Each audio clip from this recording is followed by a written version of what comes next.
Hi, this is Lonya with another StarCraft 2 commentary, and this is a PVZ.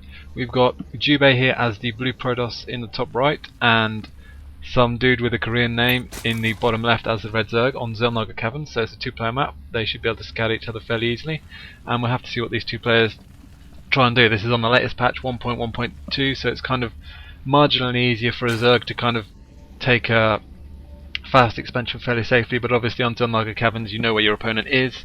You can kind of put a bit of pressure on, and it's got quite an open natural here, so it's quite hard to kind of lock it down and defend it very easily. One of the things hopefully that the Protoss might do is something kind of some interesting play, maybe use some Phoenixes which have kind of been appearing a bit more, or maybe some Templar tech, but quite often you'll just see kind of normal gateways and maybe a robotics facility or a 4 warp gate push, and you'll just get 3 gate robo or 4 warp gates, because with the robo you can push out some immortals which will be pretty effective against the kind of slightly buffed roaches that the Zerg can produce. And at the moment neither player doing anything particularly fancy. We just got standard. Okay, that's not quite standard. Just got a standard, I think 12 gateway, and we've got a very early gas from the Zerg, and he seems to be keeping that because he's not using it to trick out some extra drones. Now he's getting his pull, so he's going to go for a very fast Zergling speed. He might try and put on some early pressure with the fast Zergling speed, and he's not going for a particularly early hatch, and he's not even sent a drone down yet, so he's not going to get an early hatch. Looks like he's just going to go off one base play for now, and the Protoss here, Jubei's just got his scout in here, and he's going to scout this gas. He's going to see the pool, he's going to see there isn't a hatch, and he's just sending his probe over here, which if he does decide to hide it, he could put a proxy pylon down there and get some warp gates, and just standard from the Protoss here, just getting his cybernetics cut down. So it'll be interesting to see if the Zerg does decide to put some pressure on with some quick speedlings, or maybe he'll go for a roach rush, getting that gas out so that he can get some early roaches once he gets roach den down. But at the moment, with that probe there, he would still be kind of giving away anything that he is doing, so he's getting out 4 Zerglings at the moment, which should be able to deal with the probe pretty easily. And then we'll have to see if he decides to go for kind of an early roach rush, put on some pressure. He is getting the speed for those Zerglings, so they'll be speedlings. And the Protoss just standard getting the second gateway up. Second gas up. Just a 1 gateway now, chrono boosting out a Zealot and getting a sentry, so obviously he's fairly aware that there might be some pressure coming from the Zerg, getting that sentry out so he can get a force field down on the ramp, make sure that he's not in too much trouble when that pressure comes. And we've got the Zerglings now moving across the map, so we'll have to see if the sentry manages to get out in time. And he's just researching warp gate technology as well, getting another pylon, probably for some more gateways.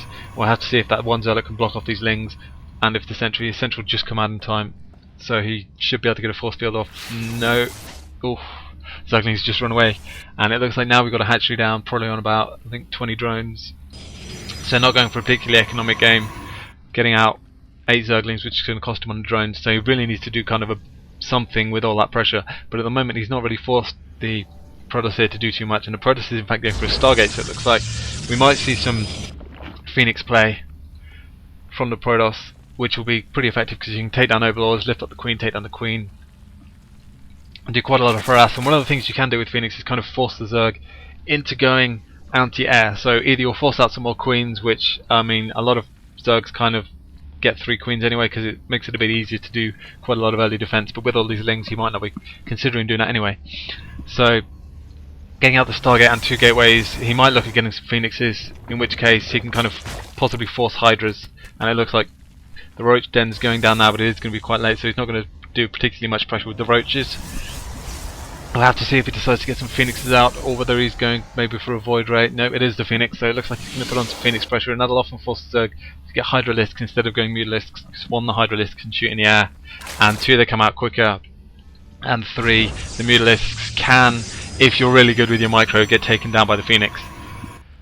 So this, if he does decide to go Hydras instead of Mutalisks, then it's going to kind of make it a bit easier for the Protoss, because then he can just go with the Robotech if he decides to get a Robotics Bay down later on and get Colossus, which is really effective against the Hydralisks because they're light units and they pretty much just die really easily to the Colossus. So we'll have to see if he does do that, if the game goes on long enough to get to that stage.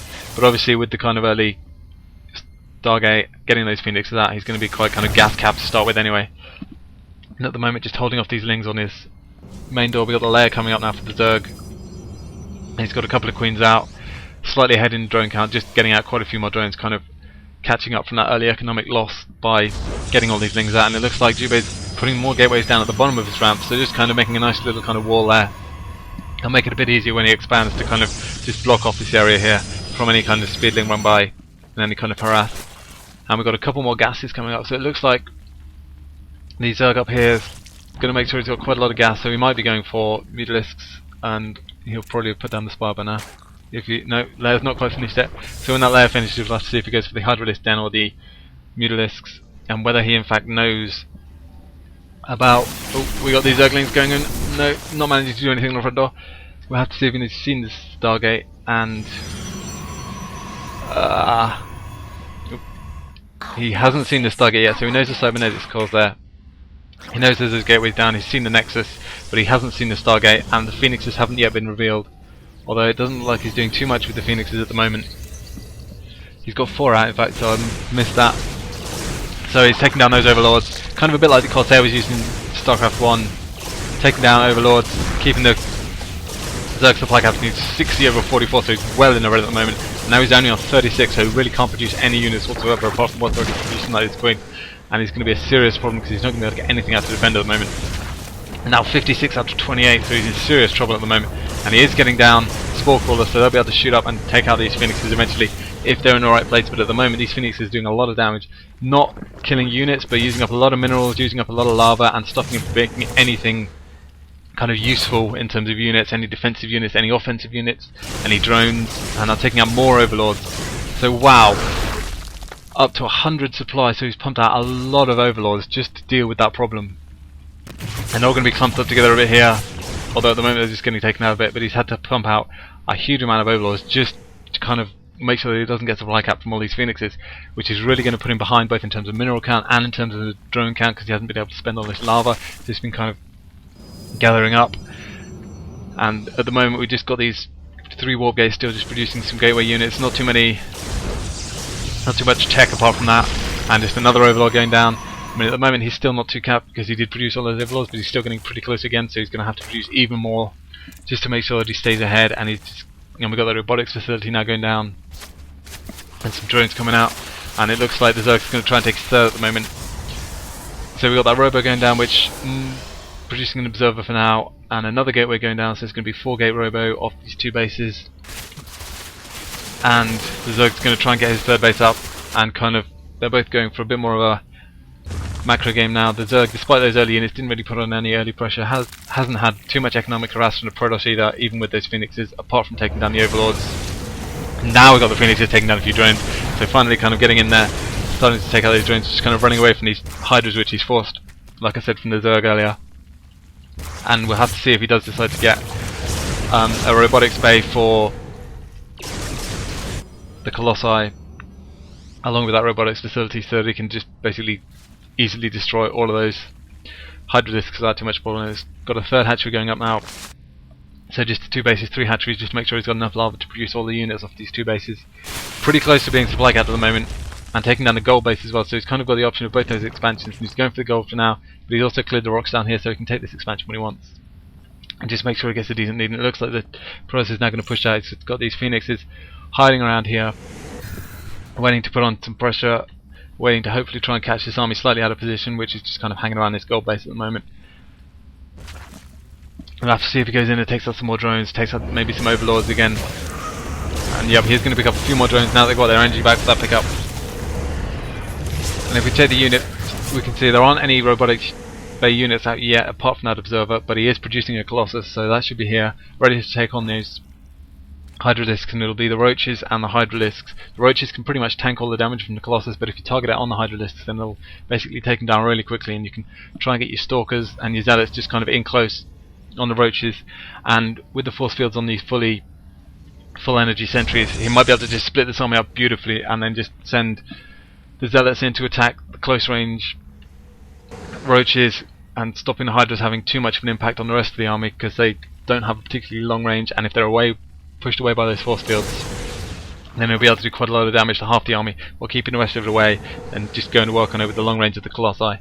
Assuming he's got thermal lance upgrading, so he should have that soon enough. And he's just keeping those Hydras just on their toes. They're kind of want to stay at the front to protect that new hatchery just in case anything comes in, but then he's also needing some defense just here to stop all these drones getting taken down. So if we look at the income at the moment, they're both pretty much even on drones, which is really not where you want to be as Zerg. Normally you want to try and be powering ahead on drones, but he does have the gold up, so if he transfers some drones over there, he'll be able to get his mineral income at least quite a bit higher, even though he's not got those gases up yet. And he's got those 4 hatcheries to work with, so he should be able to produce quite a lot of lings if he's got a bit of excess minerals. Although at the moment his back row is pretty much keeping up, and in fact he's really got a huge amount of gas. He's got 1,000 gas in the bank and just not producing many gas units. And the Protoss at the moment looks like he's just kind of waiting to build up that Colossus force, and then he's going to move out once he's got some Colossi out.